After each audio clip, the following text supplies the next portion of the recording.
세계적 자주화 다극화 시대, 미국 바로 알기 세 번째 시간입니다. 달러 제국은 약탈 제국.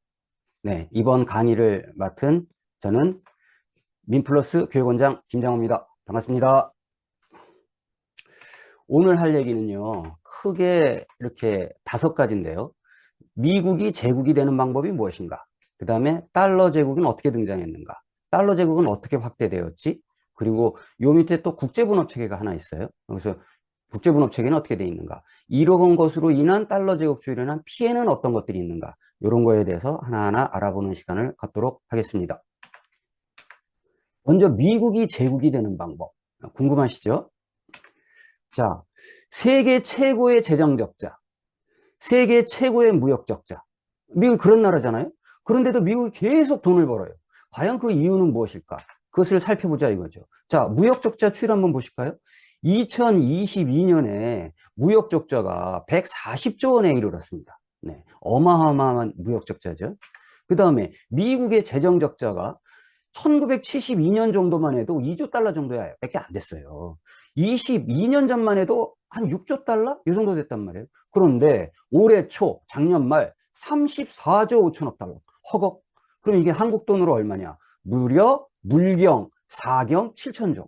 이 경단위는 뭐 계산해 보신 적 없죠? 네.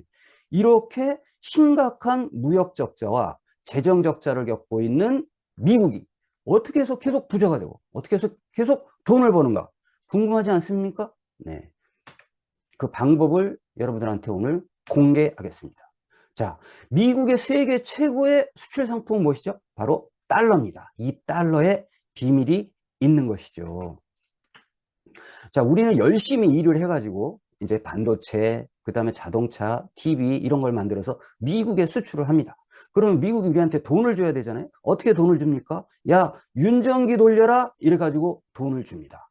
그러면은 이 달러를 찍는데 얼마 드냐? 8.6센트밖에 안 들어요. 100달러 찍는데. 예, 이건 제가 거짓말을 하는 게 아니라 미국 연준의 달러 주정 비용 홈페이지에 가면 나와 있습니다. 작년에 얼마 들었냐? 100달러 찍는데 8.6센트밖에 안 된다. 그럼 나머지는 뭡니까? 나머지는 남는 거잖아요. 종이장에 불과하다 이런 거죠.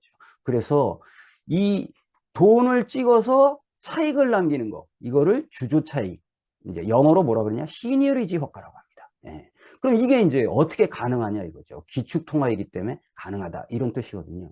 예를 들어서 우리가 이제 열심히 땀 흘려서 일해가지고 미국에 물건을 팔았는데 미국이 윤전기를 돌려서 프린트해서 프린팅 코스트, 프린트해서 우리한테 달러를 준다. 열받죠? 그럼 이제 우리나라도 미국에서 아이폰이라든가 이런 물건들이 오면 우리도 한국 돈을 찍어서 주자. 가능합니까? 불가능합니까? 불가능하죠. 예. 우리가 원화 주면 그쪽에서 뭐라 그래요? 야, 우리 원화 안 받아.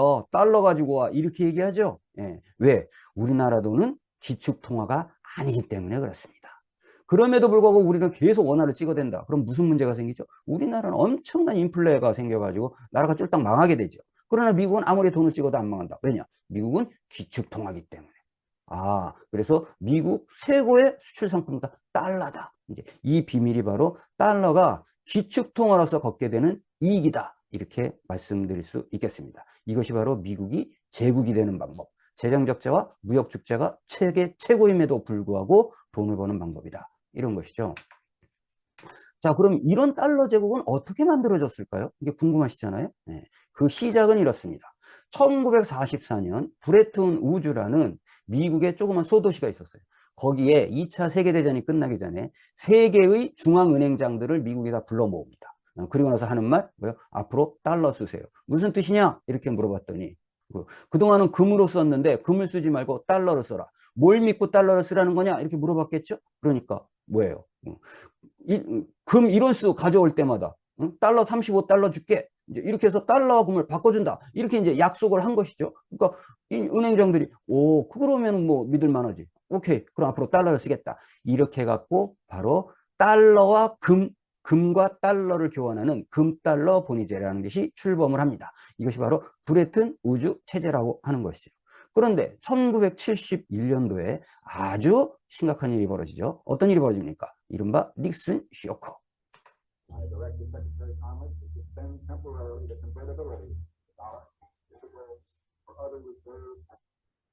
(1971년 8월 15일) 닉슨은 더 이상 이제 달러와 금을 바꿔주지 않겠다고 선언합니다. 왜 그렇습니까? 베트남 전쟁이니 뭐 이런 거 하느라고 뭐예요? 달러를 너무 많이 찍어가지고 금보다 더 많이 찍어가지고 다른 나라들이 의심을 하게 된 것이죠. 그래서 프랑스, 스위스, 뭐 독일, 영국 등에서 이제 자기네들이 가진 달러를 가져가서 바꿔달라 이렇게 했더니 이제 미국 달러가 고갈되게 생겼으니까 닉슨이 더 이상은 달러와 금을 바꿔주지 않겠다 하는 쇼킹한 발언을 한 것, 이것을 우리가 닉슨 쇼크라고 합니다.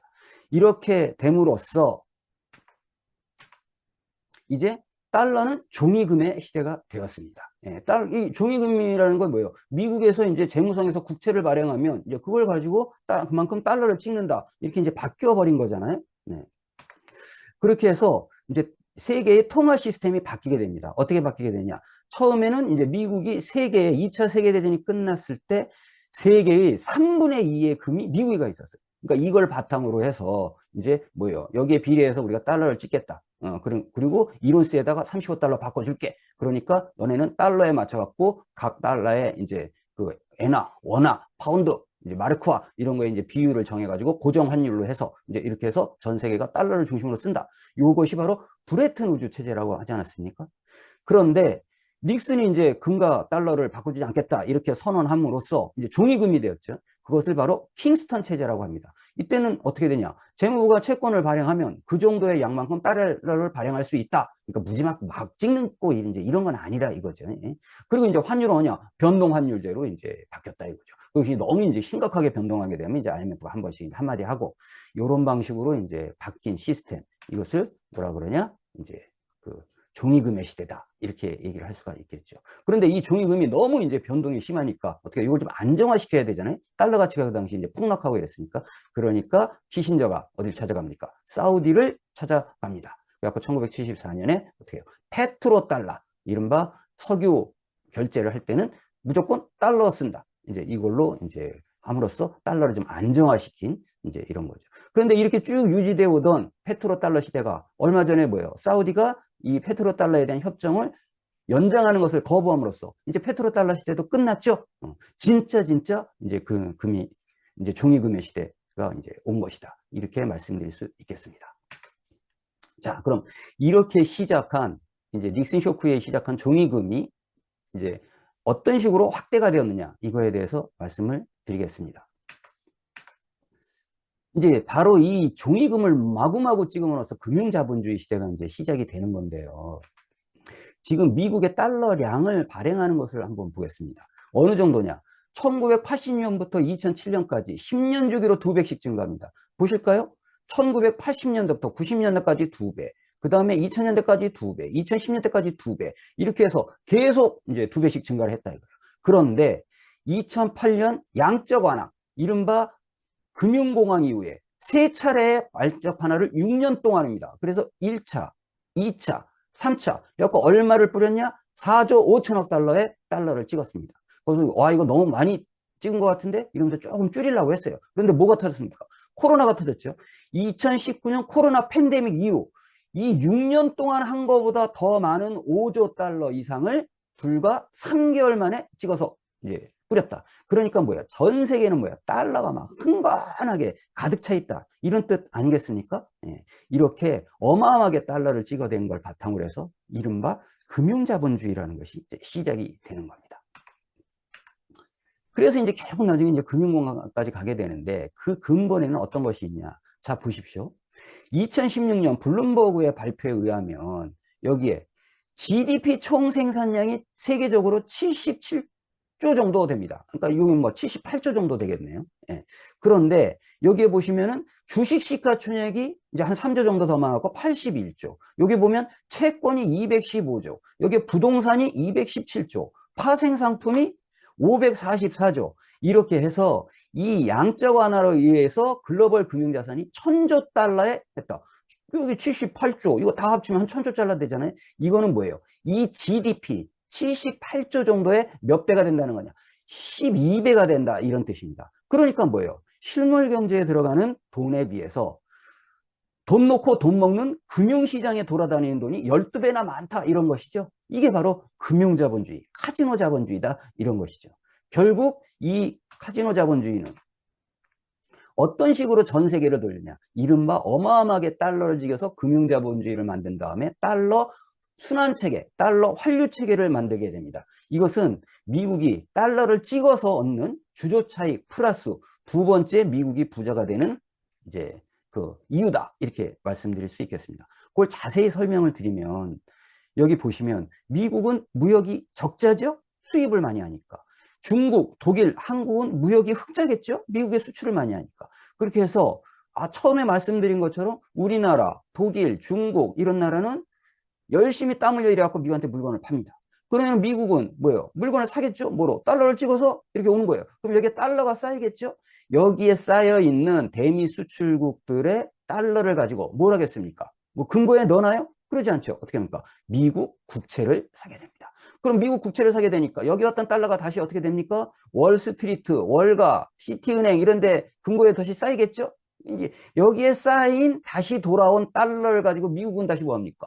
우리나라에 있는 주식을 사고 우리나라에 있는 회사를 인수합병하고 우리나라에서 배당을 먹고 튀고 이런 일을 하고 있는 거 아닙니까?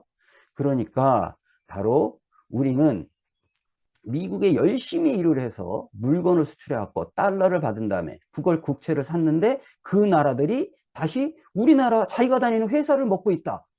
우리는 아주 이상한 짓을 하고 있는 거죠. 바로 이것을 달러 환류 체계라고 합니다. 그렇기 때문에 미국은 무역이 적자임에도 불구하고 다시 환류에서 돌아온 이 달러를 가지고 다른 나라를 어떻게 보여? 자본시장을 장악하는 방법. 이것이 바로 달러 제국주의라고 할 수 있겠습니다. 이제 그 비밀이 이제 드러났죠. 엄청난 무역 적자, 엄청난 재정 적자에도 불구하고 미국이 돈을 버는 방법. 이렇게 해서 이제 돈 놓고 돈 먹기로 이제 그 먹고 살았던 이 카지노 자본주의가 결국은 2008년도 금융공황으로 파국을 해서 리만 브라더스를 시작으로 해서 하니까 이제 미국 국민들이 열받아 갖고 아큐파이 이제 이런 운동도 하게 되는 거 아니겠습니까? 이제 이렇게 돼서 이것이 다시 2015년 유럽의 재정 적자로 막 흘러 들어가고 이제 이렇게 해서 전 세계가 위기에 빠졌던 이것이 바로 이제 미국의 달러 제국의 파산이다. 이제 이렇게 얘기할 수 있겠습니다.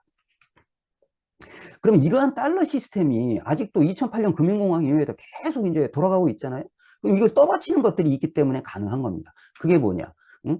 실제로 종이금 시대가 시작된 이후에 이제 미국의 달러를 바치는 게 IMF, 그다음에 월드뱅크, 이제 세계은행이죠. 그다음 BIS, 이제 국제 결제은행이라고 얘기하는 뭐냐? 중앙은행은 뭐예요? 달러로 준비금을 마련해라. 이제 이런 취지로 이제 그 전 세계에 이제 확산을 시키는 거죠. 이 세 개 축에 의해서 이제 달러 체제가 국제기구들에 의해서 떠받치고 있습니다. 거기다 더 결정적인 거 있죠? 바로 군사력으로. 그래갖고 이제 달러를 안 쓰고 유로화를 쓴다. 이라크 대량살상무기 있는 것 같아. 이거 쳐들어가잖아요? 이제 이런 방법으로 이제 달러 체계를 유지를 해왔다. 이런 겁니다. 그리고 이제 잘 모르는 하나가 더 있습니다. 이 달러가 세계에 어떻게 돌아다니냐? 주로 조센 피난처로 돌아다닙니다. 여기에 보면 모나코, 몰타, 이게 이제 유럽 지역이죠. 여기에 뭐 몰디브, 여기에 뭐 인도양 지역. 그 다음에 이제 아메리카라고 뭐 바하마, 버뮤다, 이게 다 조세 피난처에 여기에 이제 달러가 다 숨겨져 있는 거죠. 이 세 개 조세 피난처에 은닉된 달러 자금이 어느 정도냐? 맥킨지 계산에 의하면 26조 달러 정도 된다. 어마어마하죠. 우리나라도 여기에 많이 갑니다. 어느 정도 가냐? 지난 10년간 이 조세 회피처로 빠져나간 자금이 2,800조에 달한다는 거예요. 우리나라 1년 예산의 5배입니다. 그러니까 이제 이 가진 자들이 하는 짓이 이제 뭔지 이런 거를 알 수 있겠는데요. 이렇게 뭐예요? IMF, 월드뱅크, BIS, 조세 피난처, 군사력 이걸 가지고 달러 체제를 지금까지 유지를 해왔다. 이런 것이죠. 너무너무 이득이 되니까. 거기에다가 이제 금융 시스템뿐만 아니라 실물 경제 시스템에도 분업 체계라는 걸 제국주의적으로 이제 짜 들어가게 된 거죠. 그건 뭐냐? 바로 이런 겁니다. 글로벌 가치사슬, 글로벌 밸류 체인, GVC, 줄여서 이렇게 얘기하는 게 제국주의 국제분업 체계죠. 이른바 세계 공급망이라고 얘기하는, 이제 이걸 정확히 번역을 하면 제국주의 국제분업 체계입니다. 어떻게? 미국이 이제 금융을 돌려서 뭐예요? 이제 이 실물 경제에 이제 돈을 댑니다. 그리고 나서 미국이 뭐예요? 설계를 하죠? 아이폰을 설계를 해요. 그러면은 독일, 유럽, 일본 등이 뭐예요? 고부가가치 소재 부품 장비를 만들어 팝니다. 예. 그 다음에 그 밑에 있는 저 부가가치 소재 부품 장비는 한국이 만드는 거죠. 예. 그리고 나서 그 조립을 어디서 합니까? 아이폰 조립 중국 포스콘에서 70만 명의 노동자가 하잖아요. 이렇게 생긴 것을 바로 다단계식, 이 서열이 있는 국제분업 체계다, 이렇게 해줘. 그래서 아이폰 하나에 150만 원인데 여기에서 뭐 미국 설계했다 얼마 가져가요? 절반 이상 가져갑니다. 그 다음에 나머지 또 한 30% 어디 가져요? 독일, 유럽, 일본이 가져가는 거죠. 이제 거기서 이제 뭐 20% 남은 걸 가지고 10% 한국 먹고 나머지 10%를 70만 명이 나눠 갖는 이러한 뭐예요? 이제 차치 형태의 글로벌 가치 사슬. 이제 이것이 이제 바로 달러 체계와 더불어 이제 미국 자본이 돈을 버는 또 하나의 이제 시스템이었다. 이렇게 볼 수가 있겠습니다. 이것이 합쳐져서 이제 어마어마한 이제 그 미국의 이제 세계 지배 체제가, 경제 지배 체제가 만들어지는 거잖아요. 달러 체제, 그 다음에 글로벌 가치사슬, 국제분업 체제. 이렇게 이제 만들어졌습니다. 이걸 가지고 이제 전 세계의 달러와 이제 공급망에 엮여 있는 전 세계는 미국이 금리를 인상할 때마다 한 번씩 주기적 양털깎기를 당한다. 이제 이런 문제가 생기는 거죠. 어떻게 이제 한번 보실까요? 여기 보시면 1980년도에 미국이 금리를 내렸다 금리를 쫙 올렸어요. 근데 그 당시에 달러를 많이 썼던 나라가 어디입니까? 남미죠. 그래서 남미가 외채 위기가 막 터지는 거죠. 그래서 이른바 데킬라 쇼크. 그래서 멕시코가 완전히 거덜이 났죠. 이렇게 이제 거덜이 나면은 어떻게 됩니까? 미국이 들어가서 쭉 이제 양털깎기를 하는 이런 방식이죠. 그러다가 이제 금리를 다시 내립니다. 올렸다가 또 다시 내려요. 그래서 90년대 중반에 어떻게 했습니까? 동아시아가 완전히 외환위기에 빠지고 그 다음에 한국이 뭐예요? IMF로 완전히 무너져 버렸잖아요. 이렇게 이제 푹썩 주저앉으니까 뭐예요? 미국이 또 쑥 들어와서 양털깎기를 한다 이런 거죠. 그러다가 이제 닷컴법을 한번 이제 금리 올릴 때 왔었고 또 금리를 내리다가 오니까 이제 미국의 서민들이 뭐예요? 서프라임 모기지 이제 주택시장 부흥하다가 완전히 양털깎기를 이제 미국 안에서 당한 거죠. 그러다 금리를 또 다시 제로금리까지 내렸습니다. 이렇게 제로금리까지 쭉 내리다가 다시 이제 미국이 금리를 올렸어요. 그러다 보니까 뭐예요? 이제 어떻게 돼요? 코로나 이후에 이제 뭐예요? 완전히 지금 이제 난리가 났던 거 아닙니까? 그래서 지금 이거 인플레이션 시대다. 그래서 벌써 3년째 우리가 이제 인플레를 이제 겪고 있습니다. 이렇게 해서 이제 미국이 금리를 올리면은 이제 큰일이 나겠네 이렇게 생각했는데 이미 큰일이 났습니다. 이제 파키스탄 뭐야 정권이 바뀌었어요. 페루 식량 폭동이 일어났어요. 아르헨티나 IMF 벌써 갔습니다. 이렇게 각종 나라에서 이제 특히 제3세국 채무가 많은 이제 제3 세계에서 이제 뭐예요 외환위기가 터지고 난리가 나는 이제 이런 상황이 이제 벌어지고 전 세계적으로는 인플레이션 위기를 겪게 되는 이것이 뭐냐 미국이 금리 인상을 할 때마다 이제 경제위기가 한번 오면 다시는 이제 국난을 극복하고 이러면 안 와야 되는데 뭐예요 주기적으로 온다 이겁니다. 이거는 뭐냐 미국의 달러 제국 그 다음에 뭐야 국제분업 체계에 엮여 있는 한 이 주기적 양털깎기는 피할 수 없다. 그럼 언제까지 이렇게 살 거냐 이제 이런 고민을 해야 되는 상황입니다. 이것은 결과적으로 미국 내 아주 심각한 이제 불평등을 만들어내고 있죠. 어느 정도냐? 이 보시면 미국 상위 1%가 미국 전체 재산의 31%를 갖고 있습니다. 그러면 10% 정도는 어느 갖고 있느냐? 미국 상위 1%에서 10%그 사이가 38.2%를 가지고 있습니다. 이렇게 되면 어떻게 돼요? 상위 1%, 31%, 상위 10%는 70%를 갖게 되는 것이죠. 그러면 궁금해지지 않습니까? 미국 국민들 한 50%는 얼마를 갖고 있는데 미국 하위 50%는 2%, 미국 하위 50%는 2%를 갖고 있다. 이렇게 돼 있습니다. 쇼킹하지 않습니까? 어떻게 미국, 세계에서 제일 잘 산다는 미국 국민의 50%가 미국 재산이 2%밖에 안 갖고 있습니다. 저는 그게 처음에 이게 오타인 줄 알았어요. 그런데 팩트더라고요. 팩트인데 이것도 몇 년 전 통계입니다. 지금 어느 정도냐? 1%로 줄었답니다. 이렇게 바로 달러 제국, 그 다음에 뭐예요? 제국주의 국제분업 체계 속에서 미국 국민들은 뭐예요? 1%밖에 재산을 갖고 있지 않은 매우 심각한 불평등에 처해 있다. 그렇다면 세계는 어떠냐? 세계 역시 불평등이 심화되고 있습니다. 어느 정도냐? 코로나를 거치면서 보십시오. 상위 62명, 62%가 아닙니다. 62명의 총 자산이 얼마냐 했을 때 슈퍼리치라 그러죠. 이 뭐야 워렌 머피, 빌 게이츠, 뭐 제프 메조스, 뭐 앨런 머스크 이런 사람들이잖아요. 이런 사람들의 62명의 총 자산이 전 세계 하위 50%. 그러면 이게 인구가 얼마입니까? 뭐 한 40억이 넘는 인구 아니겠어요? 이 재산보다 많다는 거예요. 이게 말이 됩니까? 이게 2015년입니다. 2015년 벌써. 예, 이게 바로 옥스팜에서 나온 보고서인데요. 이럴 정도로 세계적으로 이제 불평등이 심하다. 이것이 바로 달러 제국주의와 이제 제국주의 국제분업체가 가져온 세계적인 불평등, 빈부격차의 문제다. 이렇습니다. 그래서 온 세계가 이제 피해를 받고 있는 것이죠. 이런 달러 제국에서 불평등은 더욱더 심화됩니다. 특히 그 미국, 어떻게 되어 있습니까? 바로 미국 이제 상위의 1%의 재산이 미국 하위의 50%의 재산이 1995년에 이미 뭐예요? 크로스 되어 가지고 지금은 이 사이가 계속 벌어진다. 이런 뜻 아니겠습니까? 그러니까 이게 그러니까 이제 아까 뭐예요? 2%에서 1%로 줄어드는 아주 심각한 이제 상황이 벌어지고 있다. 그러니까 이게 미국이 이제 견딜 수가 없는 겁니다. 예.